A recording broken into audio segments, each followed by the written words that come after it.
Markus 14:24 TB. Dan ia berkata kepada mereka, "Inilah darahku, darah perjanjian yang ditumpahkan bagi banyak orang." Dan dosa dunia ditanggung olehnya. Tercurah darahnya bagimu, bagiku. Kasihnya yang besar terus terpancarlah.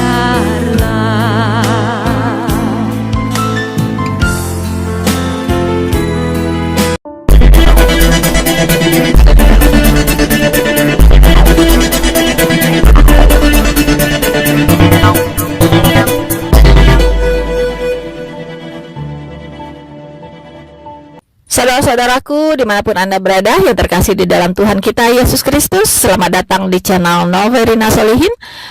Sekiranya channel ini bisa memberkati Anda semua dengan video-video edukasi, apologetika, dan penginjilan yang ditujukan untuk membangun iman kita sebagai orang-orang percaya, dan juga memberikan pengetahuan Alkitabiah tentang firman Tuhan yang boleh kita pakai untuk mempertanggungjawabkan iman kita kepada setiap orang yang memintanya, seperti yang diperintahkan oleh Alkitab.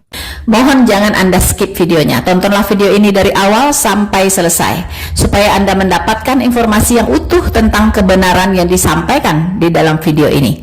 Teman-teman, Anda boleh memberkati channel ini dengan cara like, subscribe, dan Anda share link dari video ini ke semua orang yang Anda anggap harus juga mendengarkan kebenaran firman Tuhan ini. Dan mereka boleh terberkati, mereka boleh mengenal kebenaran, dan mereka boleh bertobat menerima Yesus Kristus sebagai Tuhan dan Juru Selamat mereka. Ya, jangan skip videonya.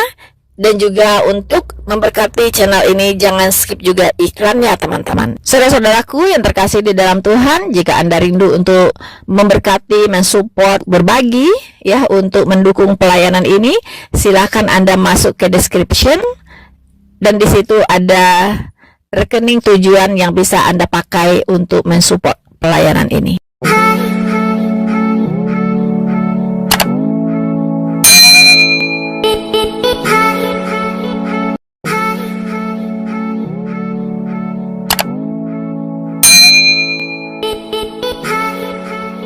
Kelihatan, Bu. Halo, selamat malam. Selamat malam, Bu. Ya, ya. Bu, Gimana, Mas? Sehat?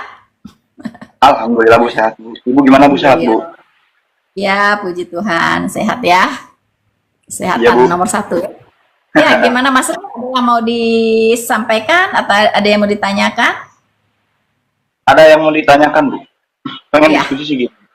Oke. Oke. Saya pengen tanya ini, Bu. Nanti Ibu jelasin. Yudas tuh matinya kenapa gitu, Bu? Coba. Yudas mati karena gantung diri. Bundir, ya. Dia bunuh diri, kemudian mayatnya jatuh, perutnya terburai, dan itu terjadi di tanah darah. Gitu. Oke. Nah, 27 ayat kelima, maka Ya. ia pun melemparkan uang perak itu ke dalam bait suci, lalu pergi dari situ dan menggantung diri. Sedangkan Ya. kisah para rasul Mhm, 1 ayat 18, mhm, kisah para rasul 1 ayat 18, ya. saya bacakan. Yudas ini telah membeli sebidang tanah dengan upah kejahatannya. Lalu ia jatuh terpelungkup dan perutnya terbawa sehingga semua isi perutnya tertumpah. Nah, pertanyaan saya, Lanjut dulu ke ayat 19.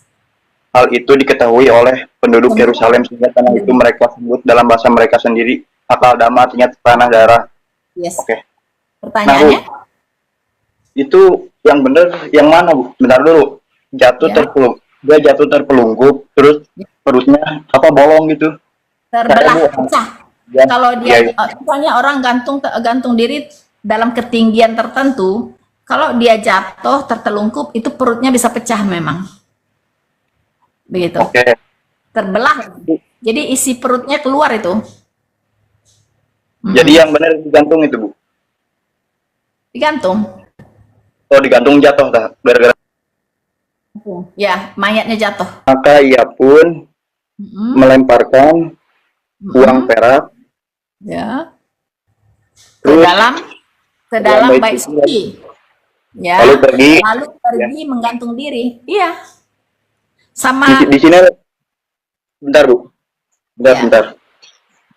Itu saya baca bentar, duluan sih. yang di kisah para rasul tadi, menggantung diri. Iya, iya, bentar, bentar, bentar. Nah, Bu, di sini kan Matius 23 ke 5. Nih, di sini ada titik 3, Bu, lihat, Bu. Perhatikan, perhatikan. Mm-mm. Ada titik 3. Nah, kita pencet tafsir ya. Tafsir. Tafsir, tafsir. Nah, kelihatan kan? Ya. Lalu, nih. Ini tafsiran bukan dari Islam ya, dari Kristen ini, Bu. Ini Alkitab nih. Kita lihat. Ini bentar, bentar, bentar. Nah, baca. Kematian Yudas. Nggak bisa baca, Ibu. Nggak bisa baca. Kecilan. Bacain aja, bacain.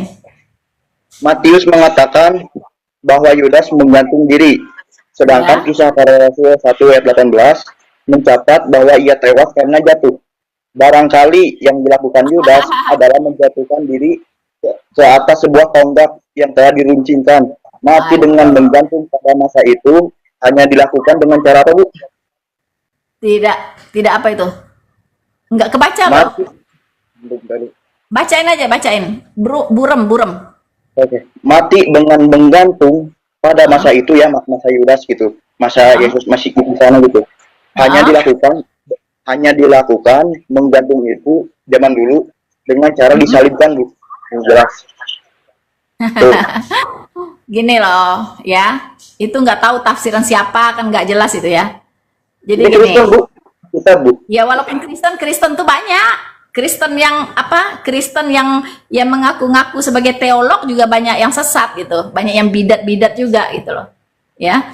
Terutama mereka-mereka yang dari kelompok liberal yang mereka juga membuat kitab sendiri namanya critical text. Nah, itu kerjanya memang menyerang-nyerang Alkitab gitu, ya. Nah, ini di sini disalibkan. Siapa yang disalibkan pada zamannya itu? Siapa yang layak untuk disalibkan? Yaitu penjahat yang kesalahannya sudah kesalahan berat lah, pelanggaran berat, itu baru bisa disalibkan. Begitu. Nah, kenapa Yesus Kristus disalibkan? Karena dia dianggap waktu itu melakukan pelanggaran yang sangat berat, yaitu menista agama. Karena dia mengaku dirinya sebagai anak Allah atau Allah, gitu. Jadi Yudas ngapain dia disalibkan? Apa kesalahan dia, gitu loh? Nggak perlu. Dia nggak disidang, nggak dibawa ke pengadilan, lalu dijatuh hukuman, lalu disalibkan. Nggak, ngapain dia ujuk-ujuk disalib? Yudas itu, Ya kan? Yudas itu apa sih namanya, pengkhianat atau bukan, Bu? Yudas itu mengkhianati Yesus. Nggak mungkin Yesus menyalibkan dia, gitu loh, ya. Nah, kalau perut itu pecah, kalau dikatakan jatuh seperti apa sampai perut pecah? Kalau disalibkan nggak mungkin jatuh, ya, karena tangannya dipaku, kakinya dipaku, nggak mungkin jatuh. Bodoh sekali tentara Romawi. Kok orang yang disalibkan bisa jatuh begitu? Itu nggak mungkin terjadi pada saat itu. Terus ayat di bawahnya lihat. Itu semua diketahui oleh seluruh penduduk Yerusalem bahwa dia jatuh gantung diri. Jadi sudah nggak bisa diselewengkan lagi. Karena saksinya ada seluruh penduduk Yerusalem. Ya kan? Coba Ibu buka Amsal 21 ayat 18, Bu. Apa saya buka kan? Coba buka aja, buka. Nih, Bu, lihat sini nih. Seperti tadi, enggak, sebentar. Seperti di kisah para rasul 1 tadi kan, ayat 19-nya. Ya. Ini jelas di sini di narasi dari kisah para rasul 1 ini, ya, dari ayat 17 ini jelas dia, ya, dia ini di sini dia jatuh tertelungkup dan perutnya terbelah hingga semua isi perutnya tertumpah keluar. Bayangkan dahsyatnya kejadian itu, ya. Dan hal itu diketahui oleh semua penduduk Yerusalem. Sehingga tanah itu mereka sebut dalam bahasa mereka sendiri Hakaldama, artinya tanah darah. Semua penduduk Yerusalem menyaksikan dia gantung diri dan jatuh. gitu. Ya, Bu. Jadi nggak ada narasi yang lain lagi gitu. Ya Bu, saya izin bicara Bu. Nah, Ya, Ibu kan berbeda keyakinan dengan saya Bu ya. Ibu mau terima ataupun Ya. enggak juga nggak apa-apa gitu Bu. Maklumin kan saya bukan satu server sama Ibu gitu. ya Maklumin lah. pasti dong. Iya, pasti Ya, nih. saya tentunya lebih memahami kitab saya sendiri dong, ya kan? Nah Heeh. Bu, coba Ibu buka Amsal 21 ayat 18, saya bacakan aja Bu. Coba dibacakan aja. Saya percaya 100% Bu. Ini kata saya ya, Yudas itu yang disalib Bu. Nih di sini dibacakan Amsal 21 ayat 18. Orang fasik dipakai sebagai tebusan orang yang benar dan pengkhianat sebagai ganti orang jujur. Nah, pengkhianat itu siapa tuh? Nggak bisa begitu. Itu konteksnya apa? Ya, Itu ya, berbicara ya, ya. tentang enggak. Jangan dikait-kaitkan dengan penyaliban Yesus, itu nggak ada hubungannya, gitu ya. Itu berbicara tentang kondisi manusia pada umumnya, gitu ya. Nggak ada hubungannya ke penyaliban ya. Dan juga sejarah bahwa Yesus sudah disalibkan itu sudah tidak bisa disangkali lagi. Karena apa? Karena sudah dinubuatkan oleh para nabi sebelumnya di Perjanjian Lama. Itu nggak bisa disangkali. Ya, seperti di Yesaya 53 itu bicara secara detail sekali tentang penyaliban Yesus. Ya, detail sekali dan semuanya digenapi secara akurat. Jadi sudah tidak bisa dibelok-belokkan lagi gitu. Ya. Bu, jadi wajar Bu, kalau saya begini juga kan saya Muslim Bu, kecuali saya Kristen gitu Mbak. Ya, jadi Ibu kan tadi bertanya kan, Mas Re ya. Ya. Jadi Ibu menjawab, ya itulah kebenarannya gitu, bahwa penyaliban Kristus itu udah tidak bisa diselewengkan lagi, karena fakta dan sejarah sudah mencatat dan nubuatan juga sudah digenapi, begitu ya. Markus 15 ayat 33 berkata, pada jam 12, kegelapan meliputi seluruh daerah itu dan berlangsung sampai jam 3. Seolah-olah alam semesta ikut berduka melihat penderitaan Yesus. Bahkan matahari pun tak sanggup melihat apa yang terjadi di sana. Sebenarnya dalam peristiwa ini, nas Alkitab sedang digenapi.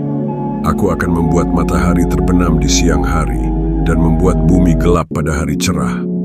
Amos pasal 8 ayat 9. Orang Farisi seringkali menuntut Kristus untuk memberikan suatu tanda dari langit.